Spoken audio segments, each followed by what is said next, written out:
You're listening to Three Kitchens Podcast, a member of the Alberta Podcast Network. Locally grown, community supported. Now it's time to get cooking.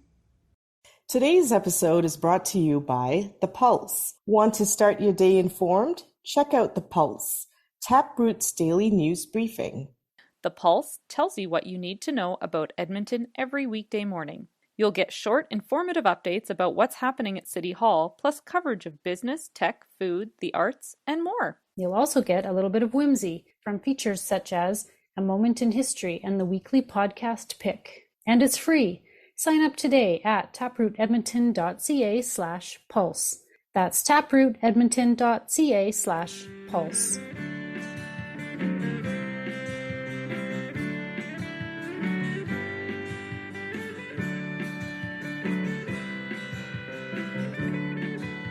Welcome to today's episode of Three Kitchens Podcast. We've got a special recording for you today. We did this a little bit differently than we normally do, so we're just going to give you a little introduction to tell you about it. Heather, hello. How are you today? Hello. I'm good. Yeah, this was a different kind of episode. There's no recipe. We're talking about something a little bit different. Yeah. Because of the way we recorded it, we didn't introduce our guest. So that's what we're going to do right now, is tell you all about our guest. So we interviewed a friend who is an architect, and she's also a podcaster in our podcasting community of women who podcast. And we talked about kitchen design and kitchen function for home cooks. That's right. So her name is Katherine MacPhail, and she's an architect and the host of the podcast Talking Home Renovations with the House Maven. Yes. On her podcast, Katherine interviews contractors, vendors, other architects and homeowners, and they share tips and cautionary tales about home renos. Yes, she's got some really good information about kitchen appliances in one episode. She also talks about sort of your home's design and how you feel in your home. So it's not just for hardcore home design and architect people. I think she's got a great podcast that sort of, if you love your home and you want to do little things to improve it, she's even got some great tips in there. So she's currently renovating her own home, and she tells us it was built in the late 1700s, which is really cool for us from a perspective because most of our homes aren't that old where we are. Yeah. And so she's in the process of renovating and designing her kitchen right now. And so she joined us to chat about her own renovations and how she's going about that. And then we also had a really fun discussion on some kitchen trends from her point of view. So we had a lot of fun chatting with Katherine, and we hope you enjoy it too. And be sure to check out the podcast Talking Home Renovations with the House Maven, wherever you like to listen to podcasts. So here we go. Here's the interview. All right, so we thought it would be fun to talk with Katherine about kitchen design for home cooks. Welcome, Katherine. Thank you so much. This is going to be fun. I'm looking forward to hearing what information you have, because I'm actually in the middle of designing my kitchen. So this way I won't make any mistakes. Oh, sure. Says the architect. Well, I think you probably know what you're doing, but okay. You don't know what you don't know. That's what I always say. So I have an old house that we just moved into. So it's 1794. And obviously they had a different type of kitchen than we have now. So I'm kind of trying to make it seem like it is part of the house's history, but it's not necessarily from, it's not from 1794 type history, but more like 1800s. And so we're having a cabinet maker make the cabinets, and a couple of the pieces are going to be furniture. You know how they have freestanding furniture back in those days. So yeah, it wasn't quite the counter space that we have now, but so I could go completely like 1800s, but I'm a modern person, so I don't really want to. They always had this the stove just freestanding a lot of the time, even until the 50s. How did that even work? I wonder that all the time. Tables. Yeah. Anyway, so we're trying to go with kind of an older look. There's only 12 inches between the countertop and the bottom of the cabinets usually it's 18 inches. Oh. And the other side is open shelves and 18 inches. So that's more standard. But a couple of the pieces will look like pieces of furniture. Okay, I have to know, did your kitchen have a fireplace in it back in the day? Probably. Yeah. Probably. I mean, that's how they cooked. Yeah. You haven't opened up a wall and found like a fireplace or? No. I haven't, but a lot of people have lived here since it was built and made a lot of improvements. And so a lot of it is, it's still pretty intact, but the original fireplace to the kitchen area, I think, is covered up by a giant cabinet, and it's kind of in a hallway because they added on stuff in the 1800s. So, Wow. what we're removing is from the 80s, and it is incredibly, it's like a single person kitchen. Absolutely the most patriarchal kitchen, I think, ever. It makes me so mad every day because you cannot have two people working in there. Oh, okay. Well, it's very possible that somebody just didn't design a good kitchen, but really it was just for one person. Right. Anyway. So we're tearing out a 1980s kitchenette, I'd say, and putting in a two-person kitchen. Well, that sounds good. I love that you're better. taking it kind of back. Somebody modernized in the 80s, right? And now you're taking it back to trying anyway. To the historical time of when the home was built. I think that's really cool. We live in a place in Western Canada where we don't have too many homes of that age, I don't think, if any. Certainly not that regular people like us would live in. Regular people. Regular people. I can't think of anything earlier than like the 1900s in Calgary. Like Early that would be 1900s. like a historical home. Yeah. Yeah, so it's just very cool to us to hear kind of. I don't know, coming up against a lot of really not high-end improvements that people made over the years. You know what I mean? Yeah. So how do you work in like what we would think of like modern conveniences, but put it into a kitchen that you're aesthetically wanting to be a bit more historical? Like, do you kind of hide stuff? Is a big, beautiful stainless steel fridge sitting in the middle of your historical looking kitchen, or do you panel it, or what do you do? Well, yeah, what I'm doing is different than what most people do. So what I'm doing, this house, the theme is we're taking a house and automating the house. There's going to be a lot of modern technology in it. So it's kind of mixing the old with the new. So our kitchen is, the handmade cabinetry that's like hand rubbed cherry or whatever it's going to end up being.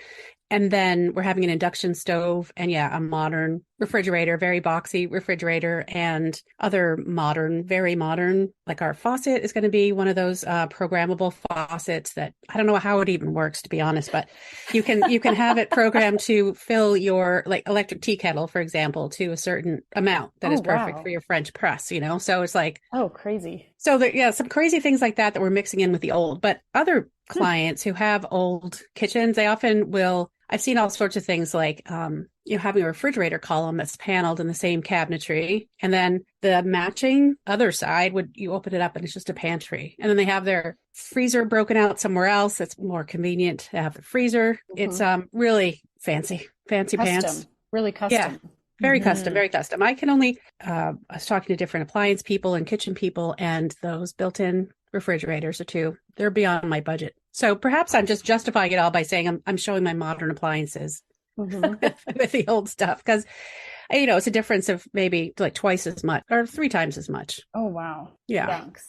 We were talking the other day. Remember when it was like a thing, maybe it's still a thing, I don't know, in a really high-end kitchen to have clear glass front fridge? Oh, yeah. That is a nightmare. I don't know who does that. It can't be anybody who actually lives in there. Exactly. It can't be anybody who actually uses their kitchen. Yeah. Yeah. I thought like that's just I have trouble keeping fingerprints off the stainless steel fridge. Never mind glass. That would be. Oh, yeah. You do not want to see in my fridge. I was hopeful that maybe it means the kids wouldn't stand like with the door open staring in the fridge for hours a day. Yeah. But I'd probably still do that. And now it's like, then. They put their fingerprints on it. No, I think, how you see those in the showroom and they just have a bottle of seltzer in there or something really beautiful, like a piece of cheese. So there'd be seltzer up here. It's all turned the same way. And then just this beautiful piece of cheese in a dome on the second shelf. And basically that's it. That's all you can really put in there. It's your display refrigerator. Yeah. So that's not for us.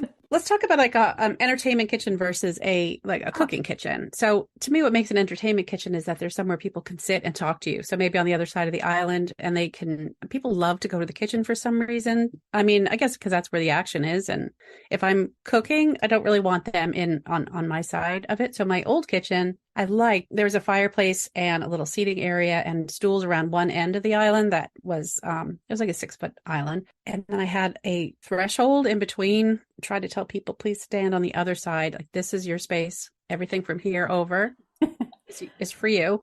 And then everything from here over is for me. But so the threshold was just really like fancy masking tape. Exactly. To be like, that's mine and this is yours. You need one of those ropes, like at a museum, one of those ropes. It's like, you stay. That is a good idea. I could incorporate that into my new kitchen. Into my kitchen too. A rope is not a bad idea, Heather.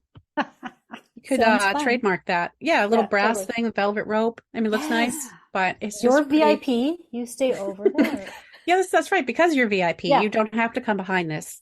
Yeah, I think there's a way that you can have it more feel like an open space or a multi-use kitchen with an entertainment area and then the utility area, the cooking area, and then not have that all open to the whole rest of your house potentially. So that if you can have people in there with you. A lot of my clients have little kids. And as I get older, my kids got older. And then I realized that you want to see your little kids and they want to be with you. So that's one phase of life. And then later when they're older and they don't want to be with you all the time and you don't really want to be watching what they're watching all the time, so I think maybe having a flexible sort of plan that can kind of change over the years and have other public spaces where people can be. I think is a good idea to plan. I think that's really, that hits the nail on the head. Like we were discussing, like when our kids were little, there was like a little craft table for our kids in the kitchen. Now I would like it if you leave my space. So I don't want to listen to whatever you're doing on your laptop. No, I don't. Get out. And the only reason you come in is to ask what's cooking and then complain and give me suggestions and ideas. And I actually don't want any of that feedback. Oh, yeah, that's such a universal thing. I'm glad to hear it and I'm sorry to hear it, Erin. I mean, that's why I stopped cooking. I couldn't take it anymore with the this one doesn't like chicken, this one doesn't like pork, this one doesn't like salmon. I just I'm done. Yeah. I feel like if you're cooking, then it's what you like, and tough luck to anybody who doesn't like it. I'm not catering for you people. I'm making what I want to make, what I want to eat, because I'm the one putting the work into it. Yeah, right. That's how I feel. That's the way I feel too. Yeah. If you don't like what's being served, find a new kitchen. Yeah. You got to get your kids to want to leave, I guess. That's the thing. I don't want to make it too comfortable around here for you. Right. Yeah. Right. Exactly. I think the main thing is definitely in the kitchen making it useful for the way you cook. Like there are some people who can have the glass front refrigerator because they never cook at home and they're never home. You had told us before about this sort of concept of what were we calling it? The show kitchen or a clean kitchen versus a messy kitchen. Messy kitchen, right. Yeah. Can you tell us a bit about that trend that you're seeing? I haven't actually seen it in my own work or around here so much, but from what I hear, people have 2 Christmas trees sometimes. Apparently, those people who have 2 Christmas trees, I'm imagining those are the people who would have the 2 kitchens. That could be. That's a very interesting way to judge it. I was volunteering at a Christmas tree lot and people were buying 2 Christmas trees. And I was like, this is you put the homemade ornaments that the kids make on the one. And the other one is the show tree. Really? Right? Yeah, I think that's it. Anyway, so these messy kitchens I have read about, and maybe it used to be a butler's pantry, and now the butler's pantry has just grown. It went away for a little while. Maybe now it's back, but it's grown to include all the appliances. Because in the old houses, they used to have a place that was on the way to the dining room where it would have a sink and sometimes a dishwasher and storage for glassware and other things like that, and countertops for putting down the food that was prepared and ready to go to the dining room, that sort of thing. Yeah. Which I love. I love a good butler's pantry because it's a nice place to store things and a good way to connect rooms and then still make it about both of the rooms. But you can spend so much money on a kitchen, I mean, people spend. Oh, for sure. I mean, $200,000 on their kitchen. So that's the thing that's open to the rest of their house with all of the new appliances, the latest and greatest of everything. And then they have a little kitchen off behind that is where they actually cook everything. So that's a place where it gets greasy and then they bring it out to the other place where their friends are drinking wine around like a marble island or something. Yeah. Right. I have never, this is not coming from lived experience. Okay. This is only what I've read. I have seen these houses and show homes and stuff. Every once in a while we go, what are they doing? Open house. Yeah. I mean, that's my favorite hobby. Yeah. It's fun.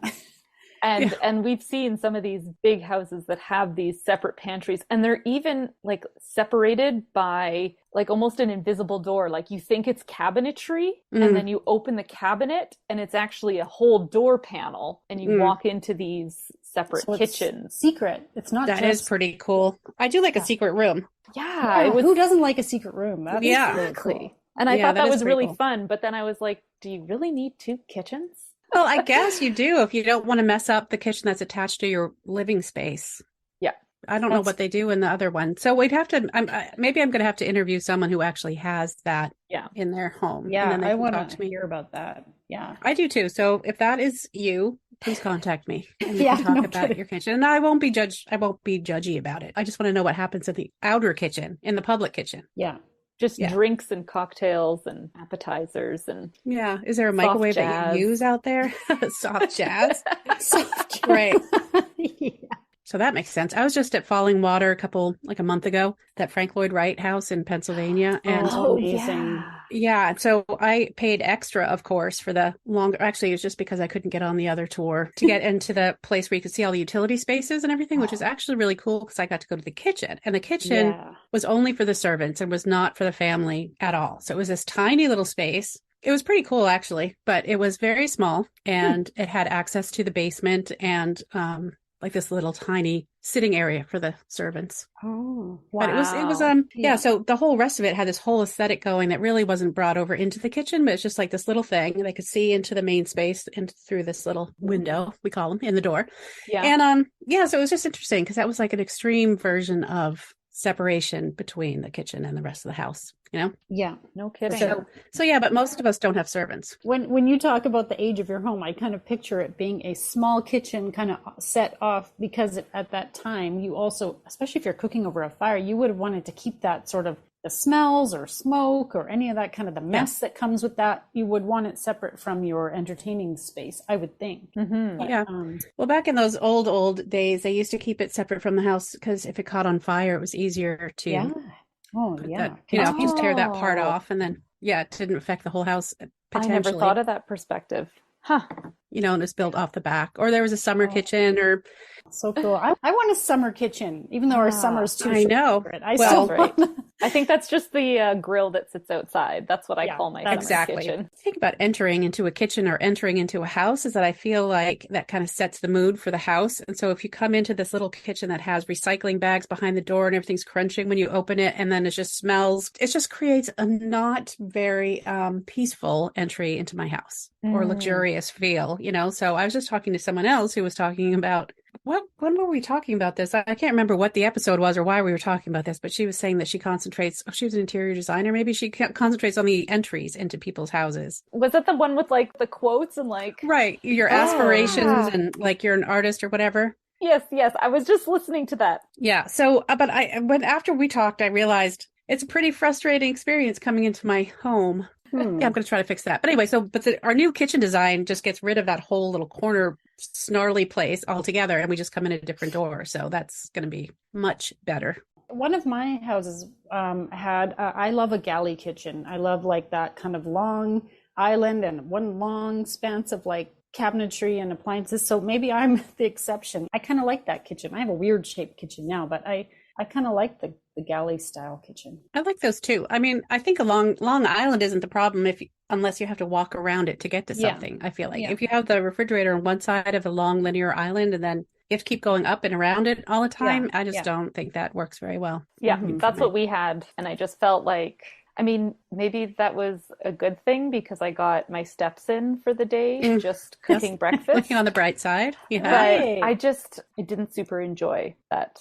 Now I have like a dead end kitchen, very 1950s. Everything is in one place. I've got the sink at one end and then the fridge and the stove are right across from each other. Isn't that like a magic triangle, Heather, you were saying, of cooking? I remember this from like HGTV shows. Oh, Is that still a thing, that triangle thing? Well, it is definitely something that I keep in mind, and it's supposed to be 26 cumulative feet across the whole triangle. So when I'm designing something, I try not to put things like an island in the way or something like you're saying, so that it's easy to move between them. A kitchen designer I had on my podcast this year, she said that she doesn't believe in the work triangle. So, I mean, not everybody believes in it. I feel like it makes logical sense to me. And I kind of like the 50s style kitchens where it's a dead end kitchen because I don't want parts of my kitchen to be a circulation space. Yeah. Yeah. So I am all for the dead end one. So the person who is cooking or doing the meal prep is on one side and the other people, maybe guests, are on the other side of an island. To me, an island is kind of for delineating who is in what part of the kitchen. I think one of the keys to having kids not run around the island is to also have another track that you have in your house, so you can run up down the hall through the living room, dining room, and then like it's not in the kitchen space. I mean, I always think those are good to plan into a house if someone's planning on the circulation of a house. And that's one thing the open concept is kind of missing a little bit, is that there's no track for kids to run around, because they love to run around in a circle some way, you know? In a circle, exactly. Yeah, because otherwise, if it's not a circle, it ends pretty quickly. Yeah, I like everything sort of in an arm's reach. I'm just not the type of person who cooks in a way that has everything all prepared out on the counter and like measured out. Like it's just not my style. Wow. No, yeah, me too. Me too. I'm just kidding. I mean, who does do that? Someone. I don't know. Somebody must. They do it on TV, so they must do it in real life. Do you do it that way, Heather? Or no, I like to gather all my stuff and bring it out, and as I put it in, I put it away. So as I add it to my recipe, I put it away. Then I know I have included it, because there's a chance I will forget. Did I add the salt or did I not add this? And so that's true. That's a good tip. I like that. Yeah, I like to then when you're done, all your various things have already been put away, and you're just left with kind of the cleanup part. Wow. You know, I've never had this conversation with anyone before, so I'm not really sure how, except for TV, how people really do it. Yeah, and I don't like when I'm working in my old kitchen. I used to have my workspace, my main workspace between the sink and the stove was where all of the flatware was. So they'll come up and say, can you move for a second and I can get out the forks? Or my next kitchen, I am not having something that's used all the time right underneath my main workspace, because that's so smart. Yeah. Irritating. Yeah. Another thing I try to do is get the refrigerator on the edge of the workspace so that they don't have to come into the main part of it. Yeah. I think it's good. So if you're trying to get dinner on the table, for example, then people who are helping you can get to the refrigerator and get drinks for people, or can do other stuff from the refrigerator, not have to go through your space. I guess it's pretty clear. I don't like people in my space. Yeah. We're with you. I have to agree with you. Yeah. Yeah, just stay out there. This episode is brought to you by Park Power, your friendly local utilities provider in Alberta, offering internet, electricity, and natural gas with low rates, awesome service, and profit sharing with local charities. In Alberta, you get to choose who to buy your internet, electricity, and natural gas from. If you switch providers, nothing changes about the delivery of these utilities to your home or business. If you have an existing contract, you're going to want to find out the terms before leaving. If you don't, then it's even easier to sign up for Park Power. You as the consumer have the choice of who you pay your bills to. Why not choose your friendly local utilities provider? Learn more at parkpower.ca. So yeah, as far as trends go, this trend that I have, again, not seen in person, but have seen in the magazines and things, are these walk-in freezers or walk-in refrigerators for home use, right? And so that's like the secret door you were talking about, that it looks like it just slides to the side and then you go into this room, a refrigerated room where you keep all your stuff. I believe Heather just said that was her dream. Not the fridge, but a freezer where you can actually step in and see everything that's in there. I've got a chest freezer and I'm always digging around and trying it's to the worst. find stuff. Yeah. It's terrible. I think a walk-in freezer would be best, because I have this issue with refrigerators and freezers that they shouldn't be as deep as they are, because then things just get lost in the back. Totally. And it's basically like the first 9 inches of the refrigerator is used. And then after that is who even knows what in the back. In the freezer, it's impossible to tell what's in there on the bottom. Like, who unloads everything to get something? And we've been ordering for a quarter cow worth of meat. And so then you put it all down into the freezer. And then you're like, well, now there's nothing but ground beef, because that was what was at the bottom. And that's all. That's me right down now. There now. Yeah. You guys really order a half a cow? I mean, it must be literally half a cow. Sometimes it can be a quarter. If you have a freezer full of cuts of meat like that, it's really hard to find stuff in there. It is really hard to find stuff in there. And it's only money and space, right? So if you have both money and space, you could have it. I do like the idea of having a second fridge. I like when you have a fridge like in the garage, especially around the holidays. Most of the year you probably don't need it, but around the holidays when you're like if you're hosting and you've got extra stuff to, drinks or like an entire turkey. Yeah, like a giant turkey that doesn't. Yeah, a giant turkey. That takes a lot of space. Yeah, I do kind of like that idea of having a little extra refrigerator space. What we're doing in our kitchen instead is having a little beverage refrigerator in a different section of the kitchen that's close to the back door, because we have a lot of outdoor gathering spaces. Yeah, so I'm hoping that will keep people out of the kitchen too, so that if they just need drinks, they can just come and go to that thing. And That's a then great idea. in my mind, we're going to have all these catered parties, which I have never had a catered party. So why we're suddenly going to have them? But if we did, that's where the caterers could put everything the other ones could take out. So it's kind of like a butler's pantry, but it's more out in the open, kind of adjacent to the yard sort of thing. Dream big. Why not? Right. I mean, if I have a place for caterers, they're more likely to come. Yes. And hopefully you haven't spent Right. all your money on your kitchen reno and have no Yeah. money for caterers. Okay, I wanted to ask about something in practical terms because you mentioned, I think earlier, that you've got some open shelving planned in your kitchen. This to me sounds like more work because dusting it, and sometimes in a kitchen the surface gets Yep. greasy, Grimy. right? Yeah. Yep. What are you going to put on your shelves? First of all, a lot of people in terms of trends are getting rid of all their upper cabinets. Well, on one side, we're doing glass cabinets and then closed cabinets above there. So that's all going to be my pretty stuff and the stuff I don't use very often. And the stuff that's on the shelves would be like our plates and cups and things that we just use every day. You know, the things that you somehow wash every day. They're always Yeah. moving from the dishwasher to that. Why are we doing open shelves? Because, well, it saves money. That's it.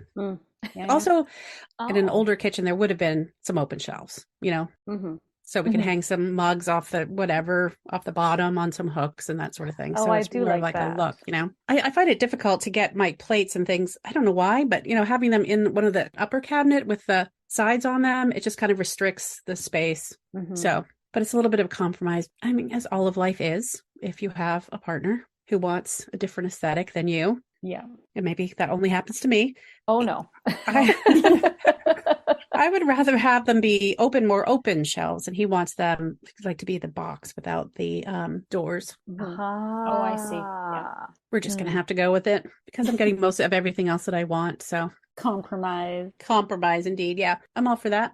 Yeah, part of the question is, where do you store all these mini things? Are they just on the countertop? Not me. So one of my favorite things in my kitchen is we put in an appliance garage. It's like a garage door that rolls up, and at the very top there's a couple shelves where I stick cookbooks. And then on the bottom, because it's just the countertop is extending into it, that's where I put the mixer. I've got the soda stream in there. I've got the toaster. I've got the blender and the food processor. Whoa, how big is this thing? It's not that huge, but I just have mostly small appliances. They're all just shoved in there too. They're like, really, there's a lot in there. Well, because that's a lot. It just seems like it fits a lot. Well, it's very useful in that something heavy like a mixer can be slid Yeah. countertop. Perfect. Nice. Yeah, I have heard of appliance garages, but they're generally not as big as I would think I could put all my stuff. Like my Not all the stuff. I have counter space. I probably could put some appliances out, but I would hate to have to look at them all the time. yeah, because it sounds like you have a neat kitchen, Heather. I prefer it to be. Yeah. Yeah, and then I imagine your kitchen, Erin, is more old homey looking,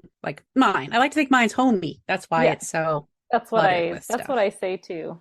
I don't even have a slow cooker Or a microwave. or a microwave Or a or dishwasher. a dishwasher. Oh my! What?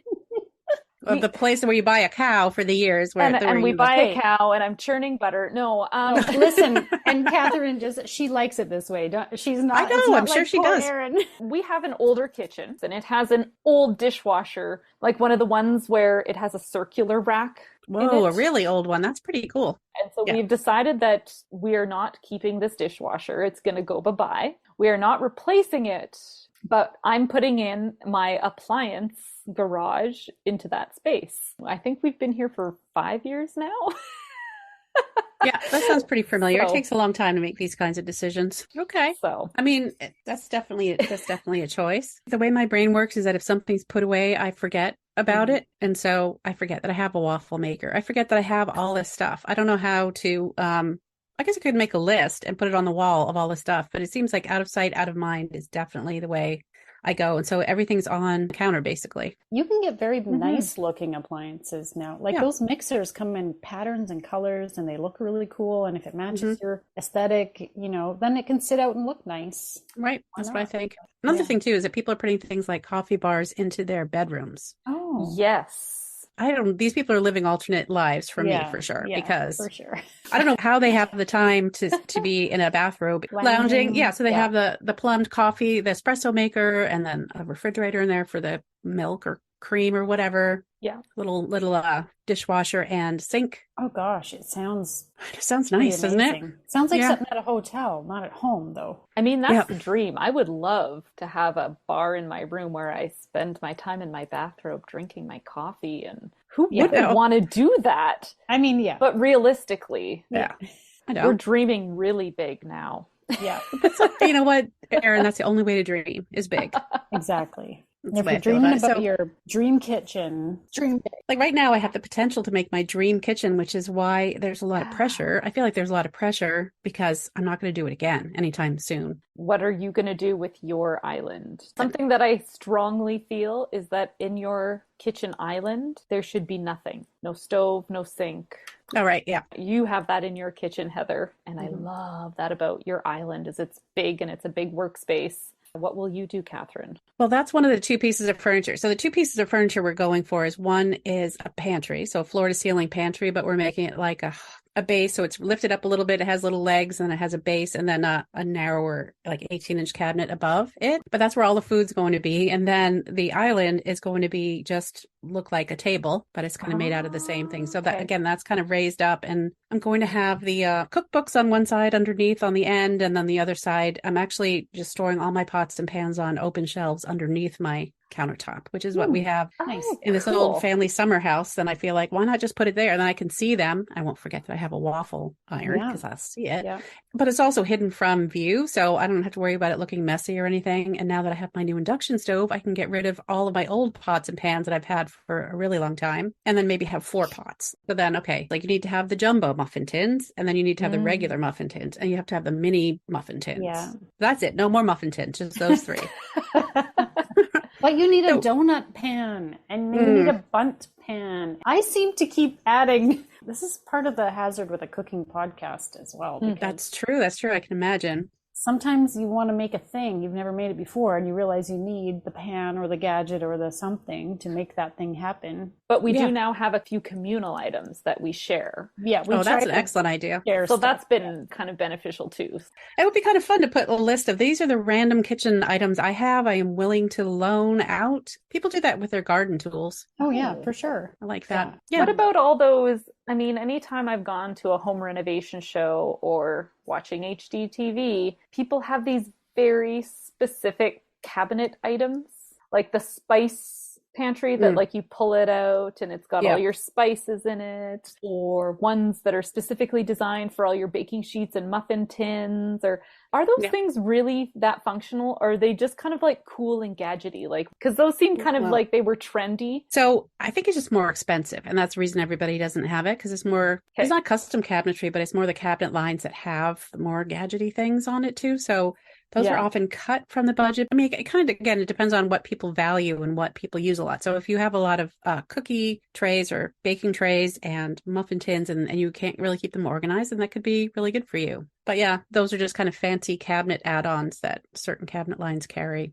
I do like the idea of something specific for spice, because it is a hard thing to store when you've got some bottles and some bags. I don't know. I've never found a good storage solution for spices. Yeah. I had one that was a pull-out thing next to the stove, but in reality, things would spill, and so this little stained, and it was hard to clean because it was really narrow. But having a drawer, I've seen the ones at the drawers that come out, and they just have them all laid nicely at an angle. Seems like super organized and nice, but you kind of have to have a lot of drawers for that. I don't have many drawers in my kitchen, but one drawer is my spice drawer, and I bought all the same containers from IKEA, and I bought extra in case they like went out of line or whatever, right? Or you needed some other kind of spice. As I add spices in that I cook with. And so like it is a full drawer. It's one of my biggest drawers, but it's got everything in there and they're all the same. Yeah, I like that. And it's alphabetical. Are they alphabetical too? They're alphabetical. Because Whoa. I know where things are, and that way I can just open the drawer and I know my cinnamon is here. That is impressive, Erin. That's really impressive. My husband likes to have things in certain places, and I don't care as much. So he's labeled things in the pantry where I'm supposed to put things. Which is helpful, because I finally said, if you want me to put things somewhere, you should tell me where, like with a little sign. So I try to comply, but I like that idea of that. Maybe I'm going to work in a spice drawer. And so when I'm feeling adventurous, I go to the market and I buy some spices that I think are going to be awesome. And they are awesome for like 3 meals, and then I forget about them. Yeah. That is the spice of life. The A spice of life are the different spices, and that really are different seasonal spices. And because really, yeah, I wanted it for one thing and I put it away, which is, as you know, my problem. And so they go really stale. So yeah, if you organize your blog like that, that would be helpful. Sure. Yeah. I'm going to make a note right now in my book. Oh, really? Oh, yeah. I got into this thing with wild cherries. This is on Martha's Vineyard. And I also had a friend who was an animal behavioralist, and she taught me how to kill a wild turkey. On Martha's Vineyard, there are a lot of feral turkeys because they're heritage turkeys that escaped from the farm, generations ago. So now they run wild and they attack people and stuff on the vineyard. No. So she taught me how to kill one instantly. So I was going to be like my big thing that was going to, I don't know, when I was doing all this foraging. I don't know what that would have made me, but I could not convince anybody to help me. But foraging and killing and butchering are kind of pretty separate things. That's true. It's a whole nother level. If you hold birds upside down, the blood rushes to their heads and they pass out. And then you can just stick a penknife into their brain and then they're dead.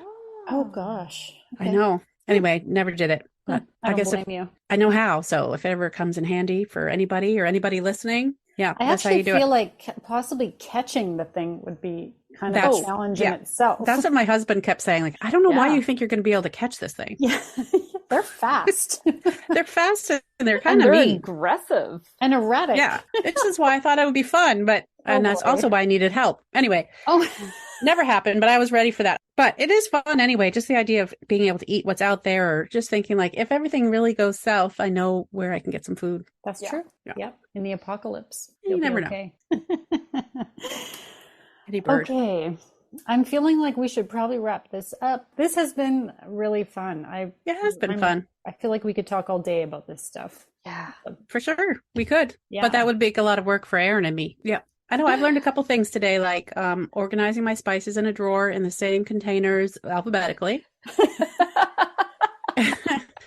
And what do you do? Oh, Heather, you get all your stuff together, then you put it away after you use it. As you add it. Yes. That's magical. Thank you so much for... Thank you. It was fun. This. I actually think it was your idea. Thank you for raising the idea. And it's been a lot of fun, and can't wait to hear we'll do it again. Episodes. Yeah. Someday when my kitchen's done, I'll give you a tour. That's what I really want to see, is what your kitchen looks like. Well, you and me both. I would love to see what my kitchen looks like. So hopefully it'll come out the way I want, not completely value engineered to a shadow of itself. Oh, I think it's going to be fantastic. You've obviously put a lot of thought into it. So yeah. Well, goodbye. It was great to chat with you. Yes, fantastic. Thank you so much. Bye. And now for the fine print. Join us over on the socials, Facebook, Instagram, YouTube, and Pinterest, and on our website at threekitchenspodcast.com. And remember, when you like, follow, subscribe, and review, it helps more people find us. Thank you so much for listening. Well, fonts are free. It's just the execution. So